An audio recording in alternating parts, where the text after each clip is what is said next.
Hey, how's it going? And today I'm going to show you how to loop through an array in verse code.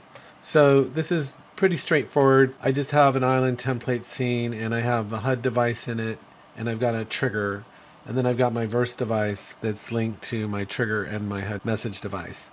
And this is all in code, in the verse code. So here we go. So I've just got my modules, I've got my editables for my two devices. And then I have my message string, which is initially it takes a while to get your mind around this. I know it took a while for me to get my mind around this, but once we get the message type set up, if we put a parentheses here, we can put whatever data type we want. And the reason we do this, we essentially make an empty string and then put another string inside of it so that we can change this data. And then we have a variable called current index, and we just set that to 0, and it's an integer. And then we have a variable called myArray, and it's set as a string. And here you would just put in whatever data you want. I'm just putting in some terms from the first glossary. My trigger reference is up here. The triggered event is a method within the trigger device class.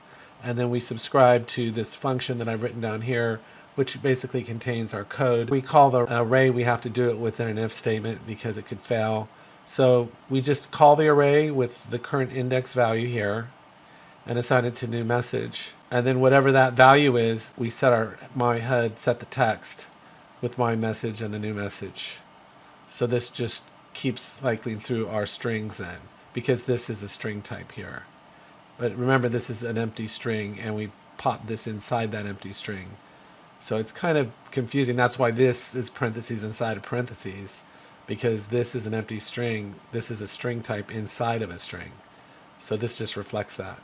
And then what we do is we make another if statement, and if the current index is greater than or equal to the length of my array minus 1, if this is ever true, and it resets to 0. But for most of the time it's going to be false as we're going through the items. So it's going to be jumping down to the else statement each time and incrementing our current index. So just play around with this and then it'll start making sense. It was confusing to me at first too. Well, let me show you what this looks like. So if I just come in here, it's pretty cool.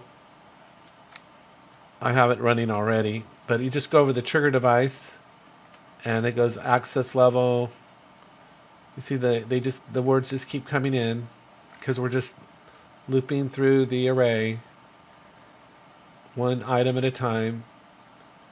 And it just keeps going unless we started adding items or removing items. So it starts with the abstract class and then it goes, you'll see it'll come back to. So I just thought this would be a cool way to like give messaging to somebody in the game. Like I just have one word, but it could literally be almost an entire sentence. And then it could just keep repeating over and over again. So anyway, take care, have a great day, and I'll talk to you next time.